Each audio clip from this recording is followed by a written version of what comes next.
नाज़रीन गिरामी अस्सलामु अलैकुम वरहमतुल्लाहि वबरकातुहू। सीधी बात के ताज़ा तरीन प्राइम टाइम में आप लोगों का इस्तकबाल है।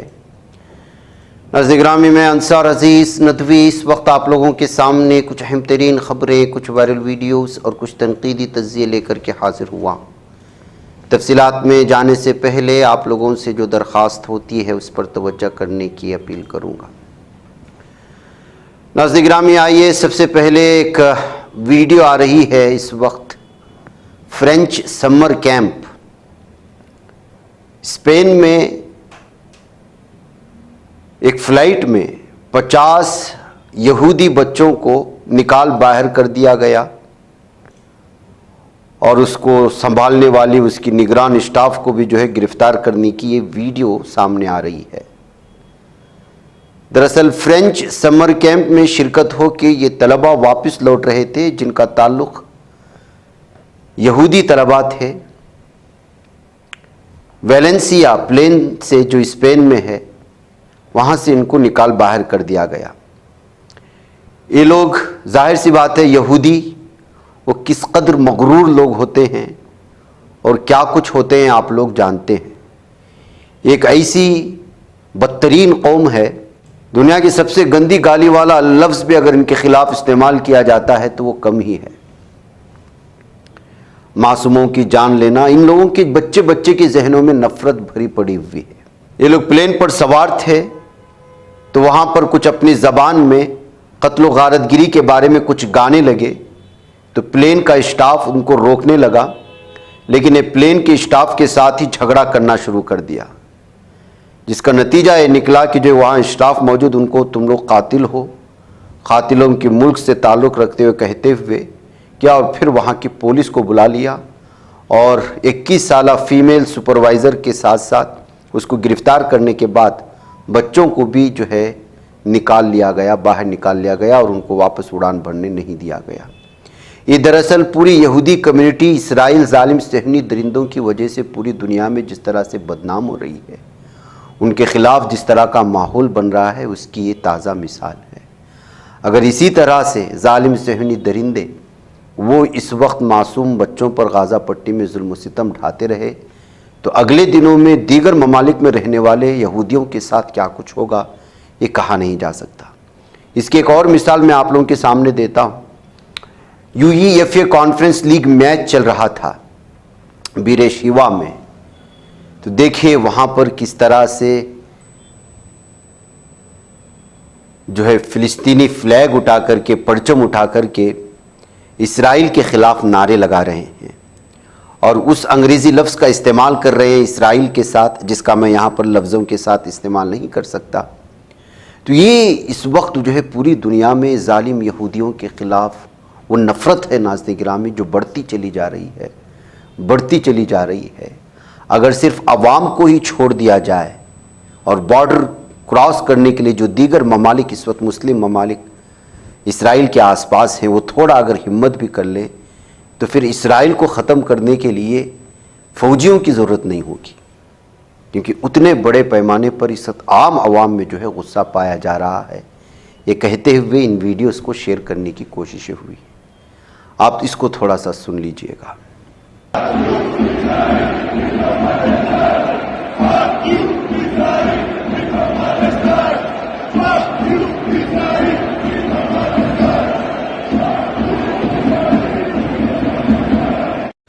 तो ये सूरत हाल है नाज़रीन गिरामी। इसके अलावा 20 सेकंड में 40 रॉकेट दागे गए थे कल कैम्बोडिया वैम्पायर से थाईलैंड के जानिब। मैंने कल आपके सामने वो सारी तफसीलात रखी थी जो थाईलैंड और कंबोडिया में जंग छिड़ गई थी 24 जुलाई 2025 से। रॉयल कंबोडियन आर्मी ने थाईलैंड को जो RM-70 मल्टीपल जो रॉकेट सिस्टम है MLRS उससे जो लॉन्च किया उसके बारे में तफसील आ रही है कि सिर्फ 20 सेकंड में 40 रॉकेट लॉन्च किए गए थे थाईलैंड की जानिब से, जिसमें जो है थाईलैंड पर जिसमें बहुत बड़ा नुकसान पहुंचा है। दरअसल यहाँ पर एक विहर तामयून थॉम नामी टेम्पल्स हैं। 1907 में फ्रांस ने एक मैपिंग किया था कंबोडिया और थाईलैंड के दरमियान में, और एक सरहद खींच दी गई थी। उसी सरहद को लेकर के इस वक्त इन दोनों ममालिक में लगातार जो है हमले होते रहते हैं, दरअंदाजियाँ होती रहती हैं। वहाँ की फ़ौज यहाँ घुस जाती है, यहाँ की फ़ौज वहाँ घुस जाती है। एक दूसरे पर जो है वक्तन फ़वक्तन फायरिंग होती रहती है। लेकिन ये पहली मर्तबा है जिसमें एक दूसरे ममालिक पर रॉकेट से दाग करके थाईलैंड और कंबोडिया ने बाकायदा जंग का आगाज़ किया। इसलिए इस सिलसिले में अब अलग अलग तरह की खबरें आ रही हैं। लोग जो है कौन मजबूत है, कौन मजबूत नहीं है, दिफाई सिस्टम में किसके पास कितने हथियार हैं, सारी चीज़ें पेश करने की कोशिशें हो रही हैं। लेकिन सब जगह जितने भी हो रहा है, सब जगह ज़मीनी मामला है, सरहदी मामला है। नाज़िर-ए-गिरामी, गोविंदाचार्य, आपको ये खबर जो है नेशनल मीडिया में मिल रही होगी, जिसने केरला में जेल तोड़ करके फ़रार हो गया और फिर 6 घंटों में पुलिस उसको पकड़ने पर गिरफ्तार करने पर कामयाब भी हो गई। सेल के बार्स को उड़ाने के लिए उसने नमक का इस्तेमाल किया था, कमज़ोर करने के लिए,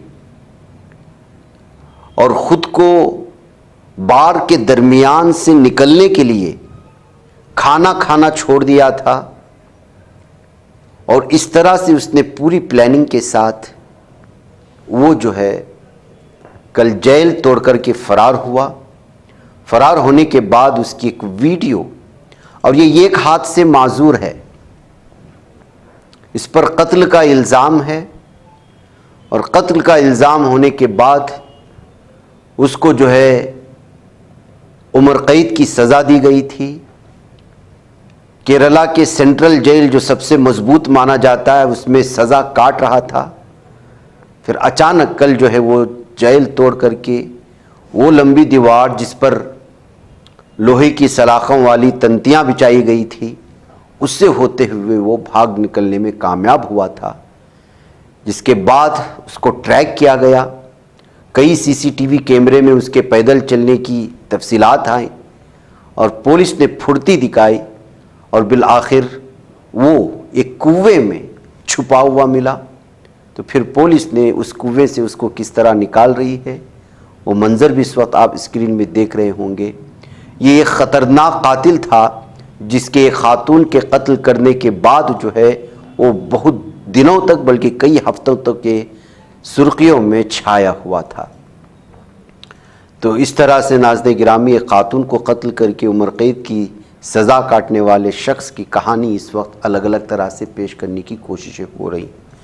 जाहिर सी बात है कि एक बहुत ही महफूज माने जाने वाले और सिक्योरिटी वाले माने जाने वाले जेल से एक शख्स का फ़रार होना, वो बहुत ही ज़्यादा अलग अलग पैमाने पर इसको पुलिस की, इंतज़ामिया की नाकामी मानी जा रही थी। और लोग किस तरह से ये शख्स जो है बार्स को काटने में कामयाब हुआ, वहाँ से निकलने में कामयाब हुआ, इस सिलसिले में तबसरे किए जा रहे थे। तो अब ख़ुद उसने जो है इस बात को माना है कि बार्स को कमज़ोर करने के लिए उसने नमक का इस्तेमाल किया। कई हफ्तों से उसने खाना खाना छोड़ करके चपाती पर रहने लगा। फिर इस तरह से जो है वो जेल तोड़ करके फ़रार होने में कामयाब हुआ। इस सिलसिले में अभी तक इतनी तफसीलात आई हैं जो इस वक्त नेशनल मीडिया में पूरी तरह से छाई हुई है। मज़ीद जो है उसने किन चीज़ों का इस्तेमाल किया, अंदरूनी सतह पर उसको किसने साथ दिया, इन तमाम चीज़ों की छानबीन पुलिस कर रही है। नाज़िर-ए-गिरामी, अभी कुछ दिन पहले आपको अमेरिका से एक वीडियो आई थी कि एक खातून किस तरह से चीज़ें चुरा रही थी खाने पीने की एक सुपरमार्केट से, और पुलिस के गिरफ़्तार करने की और पुलिस के सामने उसके माफ़ी मांगने की वीडियो बहुत ज़्यादा वायरल हुई। और हिंदुस्तानी बाशिंदे अपने आप को बहुत ज़्यादा बदनाम कर रहे हैं आलमी सतह पर।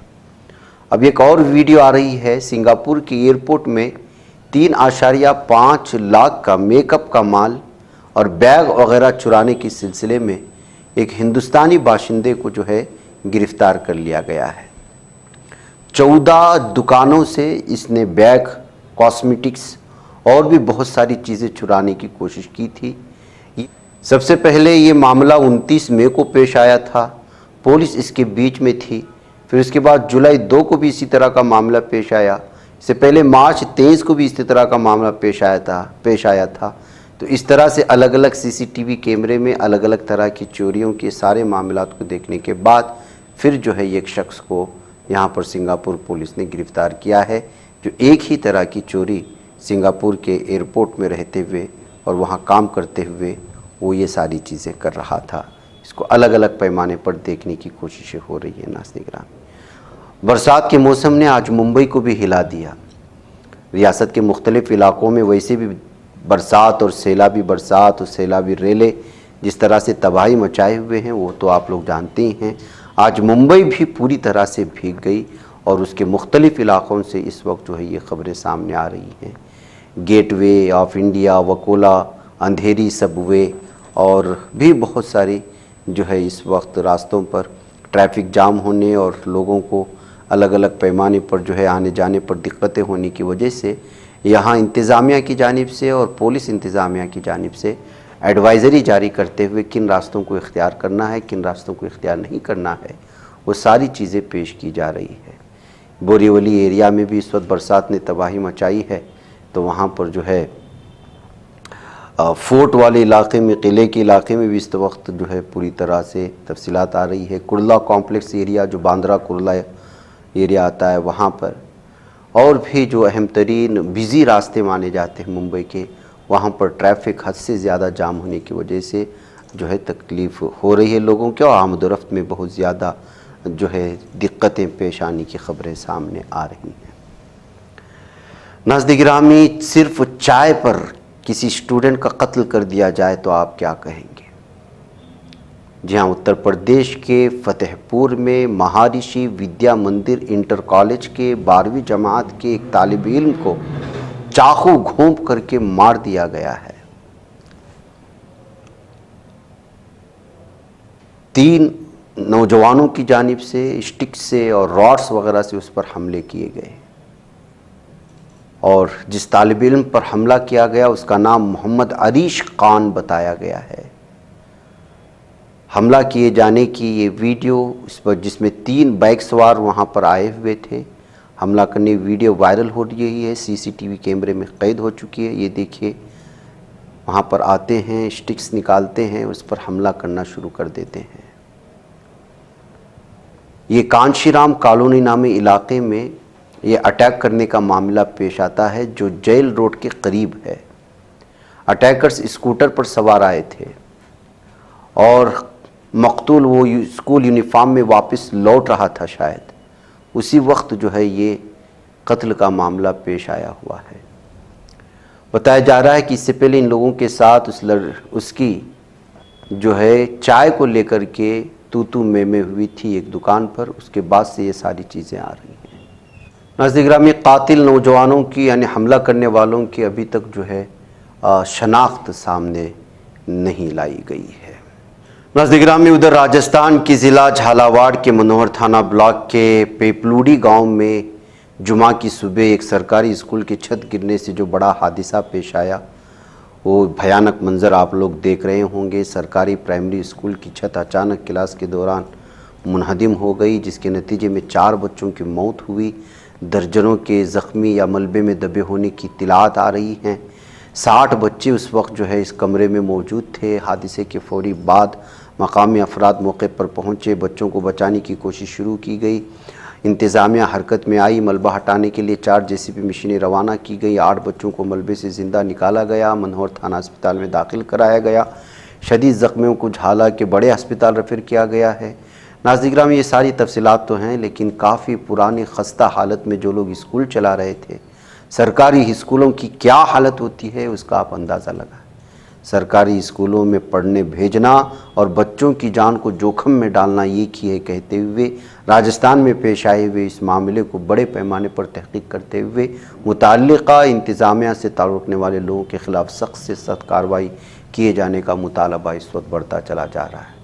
हाँ, इस पर अब जो है वज़ीर आला और दीगर तमाम के तमाम सरकारी अफसरान जो है वो गहरे दुख का इजहार करेंगे, मुतासिरा ख़ानदानों के लिए दुआएं करेंगे और फिर जो है रियासत की जानिब से कुछ मुआवजा भी उनको दे दिया जाएगा और मामला दबा दिया जाएगा। ऐसा नहीं होना चाहिए कहते हुए लोग जो है इस तरह के खस्ताहाल स्कूलों में क्यों इस तरह के खस्ताहाल स्कूलों को जारी किया जाता है, क्यों उसको मजबूत नहीं किया जाता, क्यों इसकी बार बार चेकअप नहीं होती, इन तमाम चीज़ों पर गौर व खौस होना चाहिए।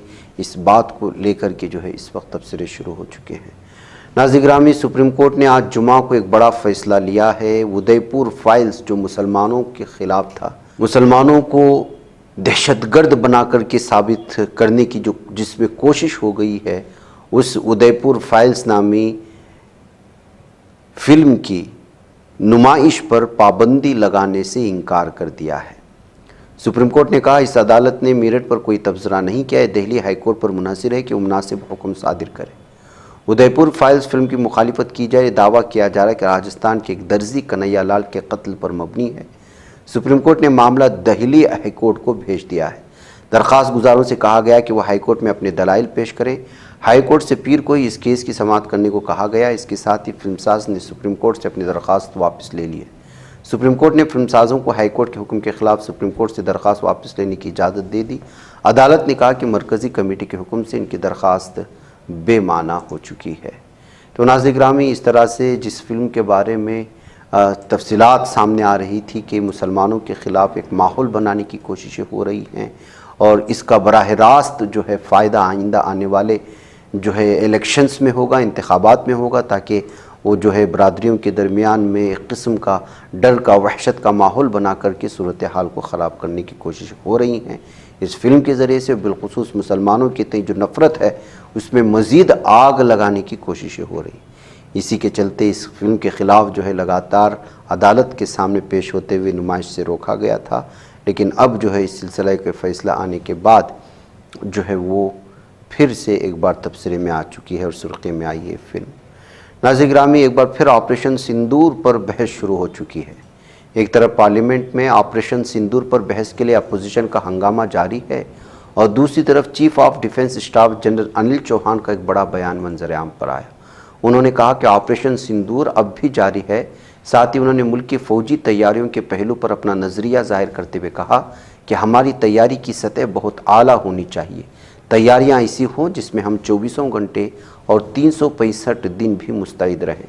कौमी राजधानी दिल्ली में मुनक़िदा एक दिफाई तकरीब के दौरान CDS जनरल चौहान ने वाज़ेह लफ्ज़ों में कहा कि जंग के उभरते मंजरनामे में मुस्तक़बिल के फ़ौजियों को इत्तलाआत और टेक्निक के साथ जंगी हुनर के ऐसे मुरक्कब से मुज़य्यन होना चाहिए जो वॉरियर की तरह हो। उन्होंने कहा कि फ़ौज के लिए सशस्त्र असलहा और शास्त्र इल्म दोनों सीखना बहुत ज़रूरी है।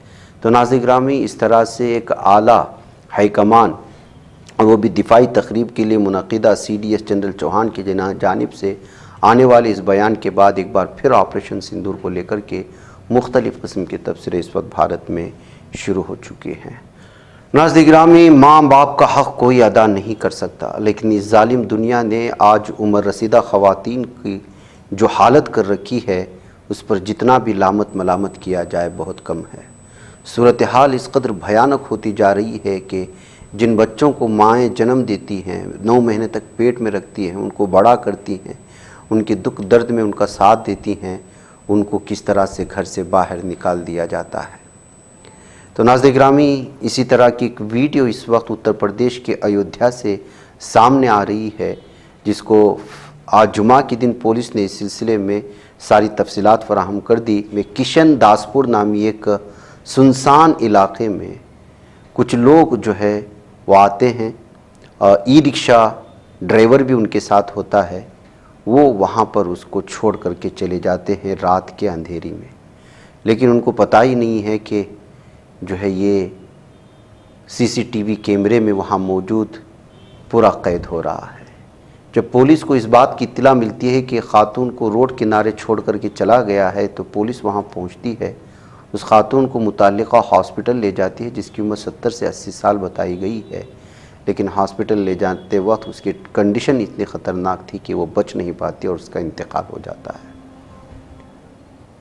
पुलिस अब CCTV कैमरे की उसके ख़ानदान वालों की छानबीन कर रही है, लेकिन आप अंदाज़ा लगा सकते हैं कि किस तरह इस वक्त इस ज़माने में उसकी ही फैमिली के लोग उसको बेघर करके रास्ते पर छोड़ चले जाते हैं और माशरा और समाज इस पर अफसोस भी नहीं करता। इस पर बात करने को भी तैयार नहीं है। मीडिया इस सिलसिले में लोगों को समझाने को भी तैयार नहीं है कि ये वही अपने थे जहाँ पर आपके बचपन में आपको संभाला था, आपके लिए सब कुछ जो है वार दिया था। आज उनके आखिरी उम्र में रास्ते पर ला कर के फेंक कर चले जाते हैं और इसका एहसास भी नहीं होता। पुराना ज़माना होता तो शायद भिकारन या इस तरह कहकर कि इस चीज़ को जो है ऐसे छोड़ जाते, लेकिन आज का दौर ऐसा है कि आपकी हर चीज़ कैद हो जाती है। कौन शख्स कहाँ किस समय अपनी सेफ्टी के लिए कैमरा लगाए रखा है बताया नहीं जाता। लोग समझते हैं कि हमें कोई नहीं देख रहा, लेकिन हकीकत ये है कि आपको बहुत सारे लोग देख रहे होते हैं, आपके जुर्म को, आपके क्राइम को। नाज़रीन, मुझे इजाज़त दें। अस्सलामु अलैकुम रहमतुल्लाहि व बरकातुहू। ये बच पाता है कोई सहाफ़ी की निगाहों से, मिलाता है ये लोगों को मोहब्बत की पनाहों से। करम और दर्द मंदी का है एक संसार, सीधी बात। अज़ीमत जुर्अतो हिम्मत का है इज़हार, सीधी बात। अज़ीमत जुर्अतो हिम्मत का है इज़हार, सीधी बात। ये चैनल हक निगर बनकर कुचल देता है फितनों को।